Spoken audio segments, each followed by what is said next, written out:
So, pwede mong ikabit yung gitara, bass, keyboard, or piano, or isa pang mic. Meron ding 4 na knob para sa kanya-kanyang volume control. So, pwede kayong maglagay ng 4 na headphone. So, bukod dyan, pwede ka rin magkabit ng IEM o wireless monitoring headphone. Para sa mga wala pang budget na pambili ng mga mixer na malalaki o yung mga high-end na mixer dyan, ito, okay na okay to. Murang-mura lang.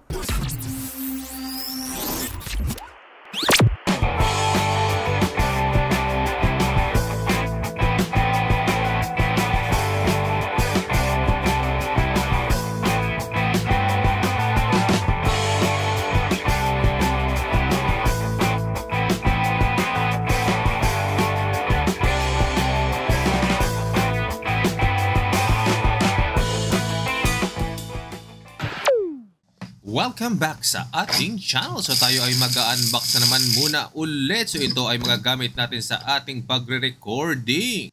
Ito ay ang ating mini audio mixer na merong 4 channel at ang ating audio distributor or audio amplifier na meron ding 4 na channels. Buksan muna natin tong audio mixer natin na maliit. At ito nga, kung hindi nyo afford bumili ng malalaking mixer, ito meron tayong maliit at simpleng audio mixer lang na meron ding 4 channel. So kung hindi kayo masyadong masela sa pagkokontrol ng audio ng ating input sa mga mixer, ito ang pinakasimplihan at mura lang.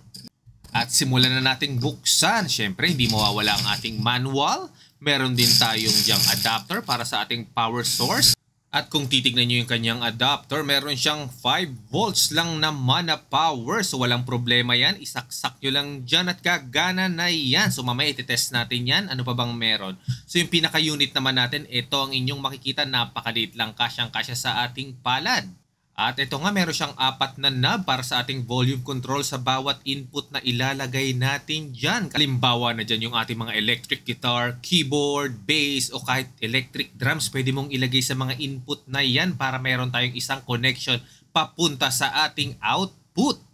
At para naman sa volume control ng bawat input na nilagay natin, ayan, may mga dedicated knob para sa kanila. Para naman mabalance natin yung lakas ng bawat isang instrument na nakalagay dyan at hindi magkaroon ng sapawan pagdating sa tugtugan na mismo. At kung mapapansin nyo, meron dyang port para sa output. Dyan nyo ilalagay yung ating quarter PL cable papunta kung saan man. Pwede sa computer o sa inyong interface. Mamaya ede-demo natin yan. At kasabay din nating binili dyan itong ating audio amplifier o distributor. Magagamit natin ito sa maraming pag-connect ng mga headphone. At tulad din ng in-unbox nating isang item dyan, pareho din ang laman kasing laki rin siya ng ating palad. Pero ang pinagkaiba ay itong power source niya o adapter, meron siyang 12 volts. So medyo mas malaki dun sa ating mini mixer na adapter. Huwag kayong mag-alala dahil sa mismong unit may nakalagay na 12 volts. So hindi kayo magkakamali kung saan nyo isasaksak yung pinaka-adapter natin. At tulad din ng ating mixer, maliit din siya. Kung titignan nyo, meron din siyang 4 na knob at 4 na port para sa ating mga headphone na gusto nating i-amplify o ilagay. Kaya siguro nakalagay dyan ay 12 volts para mas malakasan nyo pa yung pinaka-audio natin. At dyan naman sa input, dyan nyo ilalagay yung ating connection papunta dun sa nag-iisa nating input para sa headphone na meron tayo.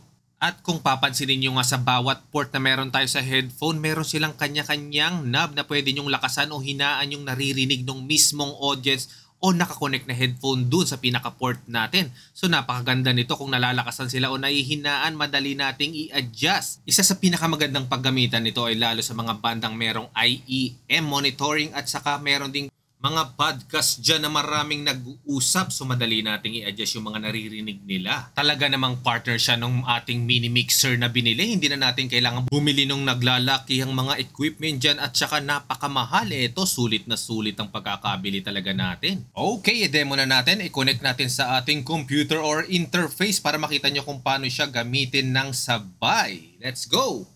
Okay, so nandito na tayo, no? So, i-demo na natin sa inyo ng actual. So, ibig sabihin kung paano ko siya talaga ginagamit dito sa pinaka-setup ko dito sa aking mini recording sa bahay. So, nagre-record tayo ng konti lang naman dito. Pinag-aaralan pa lang natin. Papakita ko sa inyo kung paano ko siya ginagamit. So, unahin natin itong audio distributor natin. So, meron tayong 4 na channel dyan. Meron ding 4 na knob para sa kanya-kanyang volume control.